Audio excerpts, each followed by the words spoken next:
Je m'appelle Nadia Taeskevich et voilà, j'ai 24 ans et j'habite à Paris. Alors, la série, elle commence sur le mariage de Nathalie, jeune française qui est expatriée en Israël avec sa famille. Elle s'est mariée, s'est fiancée à Iran. Elle se retrouve le soir de son mariage avec le couteau pour couper le gâteau en sang. Et elle ne se souvient pas de ce qui s'est passé, elle comprend pas. Du coup, forcément, elle est accusée du meurtre de son mari. Du coup, elle va chercher justement à retrouver la liberté. Alors, ce qui m'a séduit dans le personnage, c'est son ambiguïté déjà. Elle est à la fois très fragile et en même temps, elle a une grande force. J'aime son courage à se dire qu'elle veut être libre à tout prix. Et malgré toutes les projections que les autres vont avoir sur elle, elle va vraiment vouloir se frayer un chemin. Voilà, je trouve que c'est un personnage incroyable et c'est une chance d'avoir pu l'incarner. J'ai fini le tournage avec une course dans le désert. J'étais hyper triste parce que la veille, on avait fini le tournage, donc tout le monde commençait à repartir. Parce qu'au-delà évidemment de l'histoire, c'était 3 mois de tournage, voire plus, très intense. Et donc le fait de savoir que ça va se terminer, vu l'équipe qu'il y avait, vu la famille que je me suis créée sur le tournage, tout ça, cette course dans le désert, elle était pleine d'émotions, quoi.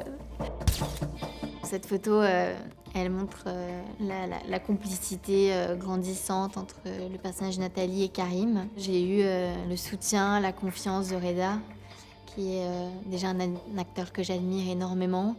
Et humainement aussi, ça a été une vraie rencontre. Je suis très reconnaissante et très honorée d'avoir pu jouer avec lui. Je pense que Nathalie voit en Karim une forme de soutien assez rassurant. Alors même si elle veut s'en sortir toute seule, je pense qu'elle a confiance en lui, elle garde sa carte, elle a envie de l'appeler. Je pense que c'est une forme de soutien dès le début. Là, c'est le personnage d'Esti, qui est interprété par Noah Kohler. Je trouve qu'elle incarne merveilleusement bien cette policière.